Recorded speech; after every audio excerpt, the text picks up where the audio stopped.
Hello everyone, welcome to Ibrahim study YouTube channel. Ibrahim study YouTube চ্যানেলে তোমাদের সবাইকে জানাই স্বাগত এবং ওয়েলকাম। তোমরা অধীর আগ্রহে একটা অপেক্ষা ছিলে যে তোমাদের হয়তো এবার ওবিসি কেসের যে জোট সেটা কাটতে চলেছে। তার সাথে সাথে ওবিসি কেসের যে জোট কাটার পর তোমাদের ওয়েস্ট বেঙ্গল জয়েন্ট এন্ট্রান্সের ফর্ম ফিল আপ এক্সামের একটা সুরাহ আমরা একটা ডেট পেতে চলেছি।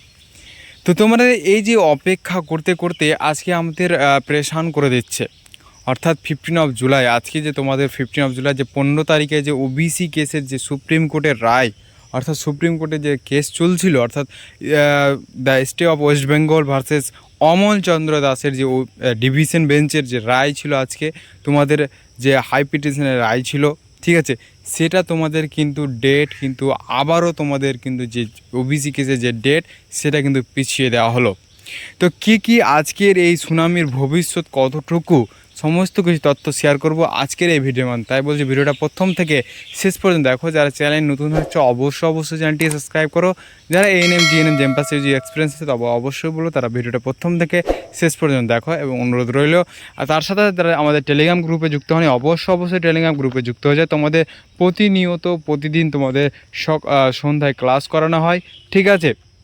তাই বলছি যারা টেলিগ্রাম চ্যানেলে যুক্ত হয়নি অবশ্যই টেলিগ্রাম চ্যানেল বা গ্রুপে তোমরা কিন্তু যুক্ত হয়ে যাও। তোমাদের টেলিগ্রাম গ্রুপের লিঙ্ক ভিডিওর কমেন্ট সেকশন পিঙ্ক থাকবে এবং ডেসক্রিপশনে তোমরা কিন্তু পেয়ে যাবে। তো চলো বেশি কথা না বলে শুরু করা যায়। তো তোমার 15 জুলাই তোমাদের যে আজকে, অর্থাৎ 15 জুলাই যে তোমাদের ওবিসি কেসের যে ডেট, ঠিক আছে, ওবিসি কেসের ডেট ছিল। তো তোমাদের সেই ডেটে ওবিসি কেসের যে একটা সুরাহা হতে চলেছিল, জোট কাটতে চলছিল, অর্থাৎ এএনএম জিএনএম জেমপাস ইউজি ওয়েস্ট বেঙ্গলের যে কম্পারেটিভ এক্সামের যে ফর্ম ফিল আপ এক্সাম, ঠিক আছে, সমস্ত কিছু তথ্য কিন্তু আসার একটা সম্ভাবনা কিন্তু বাড়তে চলছিল। কিন্তু তার সাথে সাথে একটা দুঃখের সংবাদ কিন্তু আমাদের কিন্তু সাড়া দিয়েছে। দুঃখের সংবাদ কি? দুঃখের সংবাদ হচ্ছে এই যে তোমাদের ওবিসি কেসের যে ডেট 15 জুলাই ছিল সেটাকে তোমাদের চেঞ্জ করে 22 অর্থাৎ 22 জুলাই করে দেওয়া হয়েছে। অর্থাৎ সেটাও কিন্তু আবার সম্ভাব্য তারিখ, অর্থাৎ টেন্টেটিভ শিডিউল। অর্থাৎ টেন্টেটিভ শিডিউলে তোমাদের বলা হয়েছে যে 22 জুলাই, অর্থাৎ তোমরা দেখতে পাচ্ছ স্ক্রিনে তোমাদের কিন্তু লেখা রয়েছে যে টেন্টেটিভ শিডিউল অফ 22 জুলাই তোমাদের কিন্তু এই যে 15 জুলাইয়ের যে কেস সেটা কিন্তু তোমাদের 22 জুলাই করে দেওয়া হয়েছে। এটা কেন করা হলো, এর পিছনের কারণ রহস্য কি, ঠিক আছে। তো তোমরা দেখতে পাচ্ছ এখানে আমি তোমাদের সামনে এই যে নেক্সট পেজ তুলে ধরছি, দেখো।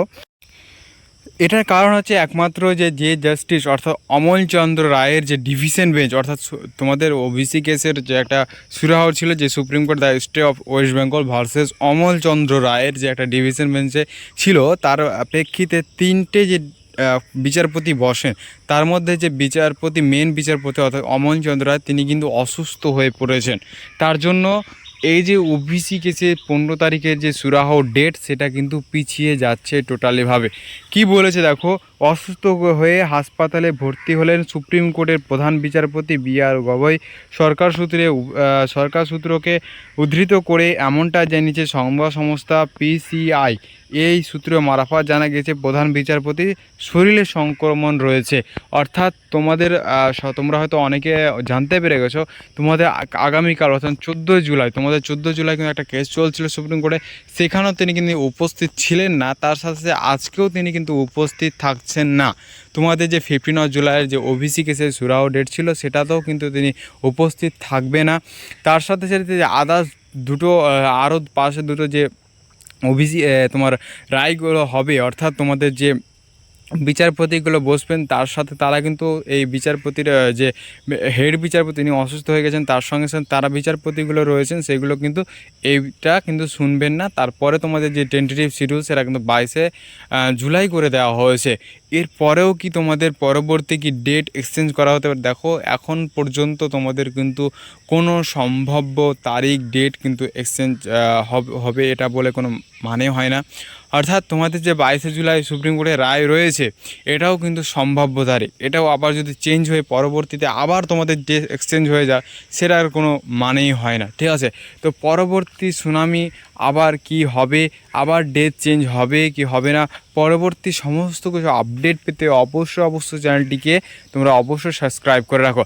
তার সাথে সাথে ANM GNM and JENPAS UG experience student, তোমাদের কাছে একটাই কথা বলবো, তোমরা হয়তো অধীর অগ্রহে অপেক্ষায় ছিলে যে হয়তো এবার 2025 সালে 15 জুলাই যে ওবিসি কেসে একটা জোট কাটার পর একটা ফর্ম ফিল আপের ডেটে আমরা পাবো, সেটাও তোমাদের কিন্তু এখন আর হচ্ছে না, অনেকটা পিছিয়ে যাচ্ছে। তার সাথে সাথে অনেকে রয়েছে ডাব্লিউবিসিএপি ক্যাপ, অর্থাৎ ওয়েস্ট বেঙ্গল সেন্ট্রালাইজ পোর্টালের মাধ্যমে তোমাদের যে কলেজ অ্যাডমিশন প্রক্রিয়া, অর্থাৎ কলেজ অ্যাডমিশন প্রক্রিয়া, তার সাথে সাথে WBSLST ফর্ম ফিল আপের যে তোমাদের ডেট এক্সচেঞ্জ করেছে, কলেজে অ্যাডমিশনের ডেট এক্সচেঞ্জ করেছে, সেটাও আবারও হয়তো বাড়িয়ে দেওয়ার চান্স রয়েছে। কারণ তোমাদের ফর্ম ফিল আপের যে ডেট ছিল তার মধ্যে ওবিসি কেসের যে ডেট সেটা কিন্তু তোমাদের মানে বাড়িয়ে দেওয়া হয়েছে। ওবিসি কেসের ডেট সেটা কিন্তু ম্যাচ খাচ্ছে না, অর্থাৎ যে ডেটে হয়তো ওবিসি কেসের ডিভিশন বেঞ্চে রায় হবে তার আগেই কিন্তু ফর্ম ফিল আপের ডেট কিন্তু শেষ হয়ে যাচ্ছে। সেই হিসাবে তোমাদের কিন্তু আবারও ডেট এক্সচেঞ্জ করতে পারে ফর্ম ফিল আপের। এটাই হচ্ছে আমাদের সব থেকে বড় আপডেট। তো কেস করতে করতে তোমাদের ভবিষ্যৎকে নষ্ট করছে কাদের? স্টুডেন্টদের। এই সরকার আমাদের স্টুডেন্টকে প্রচুর পরিমাণে হেনস্থ করে, সরকার আমাদেরকে ছাত্রছাত্রীর সমাজকে নষ্ট করে, শিক্ষা সমাজকে নষ্ট করে আজকের এই সমাজকে ধ্বংসের পথে নিয়ে যাচ্ছে। শিক্ষায় একটা কথাই আছে না, মানুষ বলে না যে শিক্ষা হচ্ছে জাতির মেরুদণ্ড, কিন্তু এই পশ্চিমবাংলায় মানুষ শিক্ষাকে জাতির মেরুদণ্ড বলে না আর। ঠিক আছে, শিক্ষার জাতির মেরুদণ্ড না, এখন হচ্ছে কাজই তাদের জাতির মেরুদণ্ড। অর্থাৎ তুমি কাজকর্ম করো তাহলে তুমি এখন জাতির মেরুদণ্ড হবে, অথচ তোমার শিক্ষার কোনো যোগ্য মূল্য নেই।